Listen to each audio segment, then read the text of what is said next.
ٹھیک، بالکل شرمیلا صاحبہ، ایک کنسرن یہ بھی ہے کہ پارلیمان کے فلور کا افیکٹو استعمال نہیں ہو رہا، کیونکہ جو ہم دیکھ رہے ہیں، یہ رپورٹ بھی جو سامنے آئی ہے Pakistan institute for conflict and security studies کی، وہ یہ بتاتی ہے کہ مئی کے بعد سے دہشت گردی کی جو ویو ہے اس میں اور زیادہ اضافہ ہو رہا ہے۔ پھر طالبان رجیم افغانستان میں آتی ہے، اس کے بعد سے آپ نے دیکھا کہ جو ٹیررزم کے واقعات تھے، بے شک وہ بلوچستان ہو، وہاں سے بھی جو ملیٹنٹ ایلیمنٹس ہیں ان کو سپورٹ ملتی ہے افغانستان سے۔ پختونخوا کے اندر جو مسئلہ ہے اس کا بھی آپ کو علم ہے، تو اس کے اوپر جس طرح آپ کے دور میں 2008 کے بعد سوات آپریشن بھی ہوا تھا، اب آپ کو لگتا ہے کہ دوبارہ سے سیاسی طور پر جو گفتگو ہونی چاہیے اس بہت ہی اہمیت کے حامل مسئلے پر، وہ اسی لیے اوائڈ ہو جاتی ہے کہ اتنی پولرائزیشن ہے، جو پارٹیز آپ کی اپوزیشن میں ہیں وہ آپ کی بات نہیں سنتی، آپ ان کی بات نہیں سنتے؟ Is that true? جی بہت شکریہ۔ دیکھیں، دو تین وجوہات ہیں۔ پہلی بات تو یہ ہے کہ آپ کی سیاسی قیادت میں ایک ہم آہنگی ہونی چاہیے، اور ایک جذبہ ہونا چاہیے، اور ایک ول ہونی چاہیے کہ آپ نے دہشت گردی کو جڑ سے اکھاڑ کے پھینک دینا ہے۔ اس وقت ایشو کیا ہے؟ اس وقت ایشو یہ ہے کہ آپ ایک تو اپنے بارڈرز پہ لڑ رہے ہیں، کبھی انڈیا کے ساتھ لڑ رہے ہیں، تو آپ کبھی افغانستان کے ساتھ لڑ رہے ہیں۔ دوسری طرف آپ کے ایشوز یہ ہیں کہ خطے کے اندر امن نہیں تھا۔ اگر آپ یو ایس ایران وار کے حوالے سے دیکھیں تو پاکستان نے ایک گلوبل میڈیٹر کا کردار ادا کیا، کیونکہ وہ بہت اہم تھا اور اس کی بہت زیادہ ضرورت تھی، کیونکہ اگر پاکستان بیچ میں میڈیٹ نہ کرتا تو شاید this could have spiralled into world war 3۔ دوسری اہم چیز یہ ہے کہ آپ نے بالکل صحیح کہا کہ پارلیمان کا صحیح استعمال نہیں ہو رہا۔ پارلیمان میں ان پہ ڈبیٹس ہی بہت کم ہوتی ہیں۔ دیکھیے، وہ اور اسی لیے ہوتی ہیں کیونکہ جو جماعت جس صوبے میں ہے، جو اس وقت دہشت گردی کی آگ میں جل رہا ہے، وہ جماعت بالکل نان سیریس ہے۔ اپنے صوبے میں جو ہو رہا ہے، جس قسم کی وارداتیں ہو رہی ہیں، شہادتیں ہو رہی ہیں، وہ معاملات کو حل کرنے کے لیے آپ کو اپنی سیاسی اور عسکری قیادت کے ساتھ بیٹھنا پڑے گا، جو وہ بیٹھنے کو تیار نہیں ہے، نہ وہ بات کرنے کو تیار ہیں۔ آپ کو یاد ہوگا کہ کچھ ماہ قبل، بلکہ سال پہلے کی بات ہے، کہ ایک پارلیمان کی ایک ان کیمرہ بریفنگ ہوئی تھی، جس میں ان کو بھی دعوت دی گئی تھی، جس میں یہ آئی نہیں، حالانکہ ان کا وہاں پر ہونا سب سے اہم تھا۔ بے شک پولرائزیشن ہے۔ پولرائزیشن کا مطلب یہ نہیں ہے کہ آپ نیشنل سیکیورٹی سب سے پہلے اپنے صوبے میں، اپنے ملک میں امن قائم کریں، یہ بہت اہم ہے، لیکن ان کے لیے شاید وہ اتنا اہم نہیں۔ ان کے لیے جو اہم چیز ہے وہ یہ ہے کہ یہ اپنے لیڈر کو کس طریقے سے جیل سے چھڑوائیں۔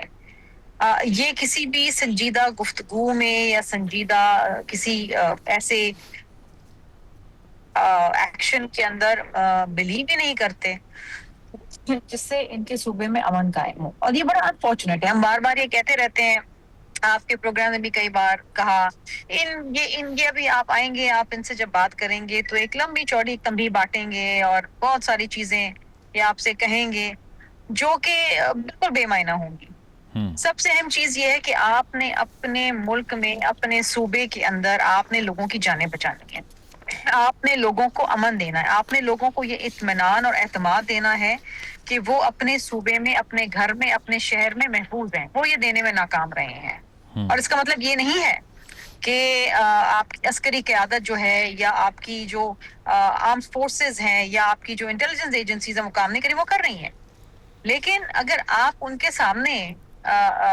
خود ان چیزوں کو روکنے کے لیے کی بجائے آپ ان چیزوں کو فروغ دینے کے لیے کھڑے ہو جائیں گے، تو ظاہری بات ہے کہ معاملات پھر اسی نہج پہ پہنچیں گے جس پہ آج پہنچ چکے ہیں۔ ٹھیک ہے، اس پہ یہ معلوم یہ ہوتا ہے جو آپ نے گفتگو کی ہے کہ ایک ول کا اور انٹینشن کا ایشو ہے۔ ویلکم بیک ناظرین، ڈسکشن کو کنٹینیو کرتے ہیں۔ پیپلز پارٹی کا بھی شرمیلا صاحبہ جو ایکسپیرینس تھا مڈ 80s کے الیکشن کے بوائیکاٹ کا، وہ بھی کوئی اچھا نہیں رہا تھا۔ اب اگر پی ٹی آئی نے یہ اعلان کر دیا ہے تو ان کا ریشنال یہ ہے کہ وہاں پر ایک آئینی بحران ہے، وہاں پر انسانی بحران ہے، اسی وجہ سے ہم لوگوں کے جذبات کو دیکھتے ہوئے یہ فیصلہ کر رہے ہیں۔ تو اب آپ کا مقابلہ، چونکہ آپ کلیم کرتے ہیں، پیپلز پارٹی کلیم کرتی ہے کہ کشمیر میں ایک سٹرانگ ہولڈ ہے پیپلز پارٹی کا، تو آپ کا اور نون لیگ کا مقابلہ جب ہوگا تو کیا لگتا ہے آپ کو کہ پرسیپشن جو ہے، پرسیپشن کیپٹل بھی آج کل بڑا امپورٹنٹ ہے، اسی کی بیسس پہ پی ٹی آئی نے اتنا لیوریج حاصل کیا ہے، افیکٹ نہیں ہوگی وہ؟ دیکھیں، دو تین چیزیں آپ نے بات کی. پہلے تو میں آپ کے کشمیر کے حوالے سے جواب دے دوں. کشمیر کے جو عوام ہے اور ان کا اور پاکستان پیپلز پارٹی کا تعلق اور ان کا ایک جو گٹھ جوڑ ہے وہ بہت پرانا ہے. کیونکہ کشمیر کے حوالے سے جو پاکستان پیپلز پارٹی کا موقف رہا ہے، جو پاکستان پیپلز پارٹی کی سپورٹ رہی ہے، وہ کسی اور جماعت کے حوالے سے کشمیری عوام کے ساتھ نہیں رہی ہے. شہید ذوالفقار علی بھٹو صاحب سے لے کے بی بی شہید صاحبہ تک، پھر صدر زرداری تھا اور اب چیئرمین بلاول بھٹو زرداری صاحب، کشمیری عوام جانتے ہیں کہ اگر ان کے حق کی، ان کے جدوجہد کی اور ان کے مسائل کی بات کوئی کرتا ہے اور حل کرتا ہے تو پاکستان پیپلز پارٹی کرتی ہے. تو مقابلہ تو بڑا دلچسپ ہوگا اور انشاءاللہ تعالیٰ پیپلز پارٹی وہاں پر اپنی حکومت بنائے گی. اب آ جاتے ہیں ان کے بائیکاٹ کا، الیکشن بائیکاٹ. پیپلز پارٹی نے بالکل 85 کے اندر الیکشن بائیکاٹ کیا اور وہ پیپلز پارٹی کا صحیح فیصلہ نہیں تھا. اور اس کے بعد آج تک مشکل سے مشکل حالات رہے ہوں، کڑی سے کڑی صحبتیں رہی ہوں، لیکن پیپلز پارٹی کبھی بھی میدان چھوڑ کے نہیں بھاگتی، مقابلہ ڈٹ کے کرتی ہے. اور آپ نے دیکھا بی بی شہید کو ہرایا گیا الیکشن میں، وہ 17 سیٹوں کے ساتھ اپوزیشن میں بیٹھی. اسی طریقے سے ہم نے 2013 کے الیکشن کے اندر دیکھا بم دھماکے ہوتے تھے، ہم کیمپین نہیں کر پاتے تھے. اس کے باوجود ہم نے الیکشن کا بائیکاٹ نہیں کیا. ہمیں سب ہر چیزوں کا ادراک ہے لیکن الیکشن کا بائیکاٹ نہیں کیا. دوسری چیز انہوں نے کہا کہ جب ان کو حکومت ملی تھی تو اس وقت بم دھماکے ہوتے تھے، پورے ملک میں بم دھماکے ہوتے تھے. بالکل صحیح. یہ اپنی سی ٹی ڈی کو فعال نہ کرتے ہیں. آپ کو پتہ ہے انہوں نے اپنی سی ٹی ڈی کو فعال ہی نہیں کیا پہلے دور میں. اور پھر ان کے جو اس سے سہیل آفریدی سے پہلے جو ان کے بڑے دبنگ وزیر اعلیٰ تھے، وہ فعال ہی نہیں تھی سی ٹی ڈی.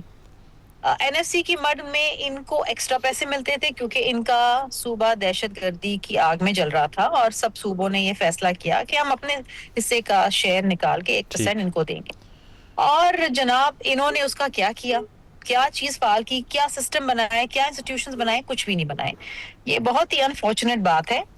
اور میں سمجھتی ہوں کہ جب آپ نے مجھ سے یہ سوال پوچھا کہ 2008 میں سوات میں آپریشن ہوا، وہ اس لیے ہوا کہ اس وقت صدر زرداری صاحب صدر مملکت بننے جا رہے تھے اور پیپلز پارٹی کی حکومت جو ہے وہ اقتدار میں آئی تھی بی بی صاحبہ کی شہادت کے بعد.